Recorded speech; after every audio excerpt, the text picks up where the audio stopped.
Hey guys, I'm Gamer back here for that video, guys. Today we're going to be talking about an interesting DFS lineup. So I've getting a lot of comments about this, how you don't always have to win using stacks. Obviously, doing skinny stacks, double stacks, triple stacks, quad stacks, right?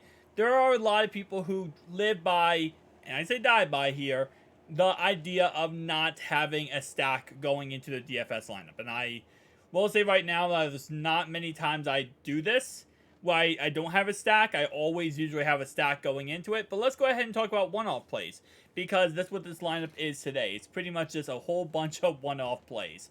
So starting off right away, if I'm doing one-off play at quarterback, a player that I don't really love stacking with too many options, it would have to be Justin Fields. And the reason why is because I think he can get to his number by just his wheels alone. Like, he can go out there and put up, as you can see, week 17 here, 132 yards, and of course, maybe not score a touchdown, possibly score a touchdown. I'm gonna say probably score a touchdown, and he could easily hit the mark and repay his price at 7,700. Where let's say he does that, and then he also has a couple, maybe like 1 or 2 passing touchdowns, but maybe they're to irrelevant people like their fullback or their third string running back. Well, I can now still, have a one-off stack here that actually works. Now, if we go ahead and do that, we can actually buy back into that game, but I think I'm going to go ahead and avoid buying back into any games. I'm going to play one-off plays for this whole entire lineup. My next pick I'm going with is actually going to be a little bit cheaper pick, and if you follow the channel, you know I'm very, very high on Irv Smith that week 1. I think he's a really solid option, especially with Joe Burrow coming back from a calf strain. He's a brand new tight end for Joe Burrow. Joe Burrow last year loved to use Hayden Hurst in a lot of short yard situations. To be Irv Smith should eat, as he is a nice vertical threat tight end.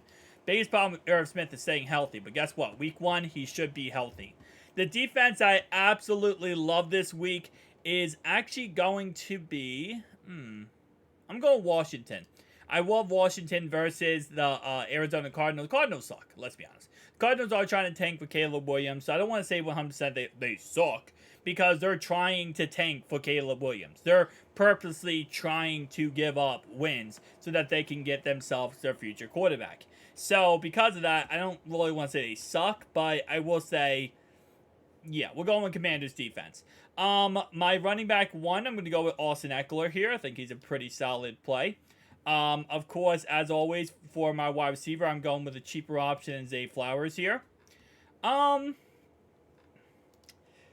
me think how I want to kind of adjust the rest of this lineup. I'm very interested here in going with... I'm kind of just going with Scary Terry. I'll be honest with you. Now, he is impressive thing on Thursday. Actually, no, this was 8/31. This was last week, so not really too scared. He is 10 days removed from having a toe injury in preseason, but at the same time, I'm not too scared of him not playing or him not playing at a high level. I think he's going to play at a very high level. I'm kind of interested in going here with Scary Terry here. There's a couple different options I like. I really like Debo. I like the Pittsburgh Steelers defense, and I'm not saying that the Steelers defense is going to play bad, but Debo is more of a running back / receiver, so he can get, dual points, which I really do like. I don't love Devonta Smith versus New England Patriots. I think the Patriots, even though, yes, they don't have the best defense of all time, okay, they definitely always have a pretty dang solid defense, and they scare the crap out of me for that reason. I think I'm going DK Metcalf here versus the Rams. I think that's going to be a solid matchup. I'm going to have to go a little bit cheaper on one of these picks here and kind of go with more of a hit-or-miss type of guy. And I think my hit-or-miss type of guy is going to be Tyler Agnew. I know he's the backup, technically, for Bijan Robinson. But listen, Tyler Agnew last season showed this man is an absolute animal.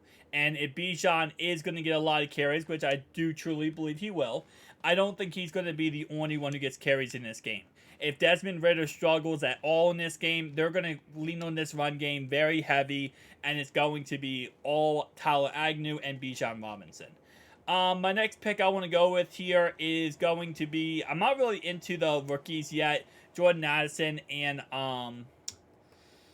Quentin Nelson. Oh, Quentin Johnston. That's who I meant.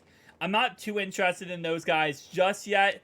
I might end up getting there eventually, being interested in them, but I want to see week 1, see the snap count, kind of break down how much they actually play before I get too, invested into those guys. I will say, though, one guy I'm interested in week 1 is actually George Pickens. I think he could do pretty dang well against his 49ers secondary. If he gets behind it, he can make a one-play tutty happen very, very quickly. And my final pick, I'm going to go here for my one-off series, is going to be kind of like Mike Williams, I'll be honest with you. But I am kind of then skinny stacking. I'm kind of then skinny stacking with Austin Eckler, and I'm trying this video not to skinny stack at all. I might go with Debo. I really do like Debo in this matchup. And again, like I said, I do think the Steelers defense is pretty dang good. But we could see some end around, some trick plays that Debo just gets a crap ton of yards and makes up for it real quick. Swift interests me a lot. Deontay Johnson, I'm not going to double stack the wide receivers for Pittsburgh here. Javonte Williams, we're not going with him. He's going to be a limited snap count. He's just not worth it. George Kittle, obviously, is not going to play. Well, he's going to play, but he's going to limited snap count. Amari Cooper does interest me a tad bit, especially as a buyback option for Irv Smith. I think he could be a solid play, and I might end up going with Amari Cooper here. So, again, like I said, I, personally speaking, never run this type of DFS lineup. I think it's very risky. I do like to do, stacks. Now, of course, the benefit of not doing stacks is if your stack doesn't hit, then you're probably going to lose your lineup, right? Because if you do a lineup, let's say, and you say, okay, I think it's going to be Justin Fields, DJ Moore, and Darnell Mooney, and that is my stack, right? Well, if that stack doesn't hit, you're losing, period. You're going to lose. You're not winning that lineup if that stack doesn't hit. Now, even if that stack doesn't hit, but if you have one-off plays, you're fine, and that's not going to happen. Again, like I said, you can tell me down below how you play DFS. I personally like stacking. I mean, sometimes I will say that I do a lot of skinny stacks in a lot of my lineups to avoid, issues and problems. But even then, I'm still going to do at least a skinny stack. I'm not going to do 0 stacks at all. Personally speaking, just not my cup of tea. But again, like I said, everyone's different. Everyone has their own, $1 million strategy to win DFS. I've seen people win DFS before with, skinny stacks. I've seen them win with double stacks, triple stacks. Not as much quad stacks, I will definitely say that. But I've also seen DFS winners win with no stacks, right? And win just with one-off plays. And again, like I said, it's not impossible. It's just, it really comes down to getting lucky, right? And that's really how I say with DFS. DFS is 60% skill, 40% luck. It is skill to pick the correct players, know the correct matchups, know who's going to hit, who's not going to hit, and know potentials of ceilings and floors. Obviously, the 40% skill is injuries. Injuries, snap counts, weather, etc., right? That's the kind of luck factor. But everything else is skill, in my opinion. I'll see you guys in the next one. Peace.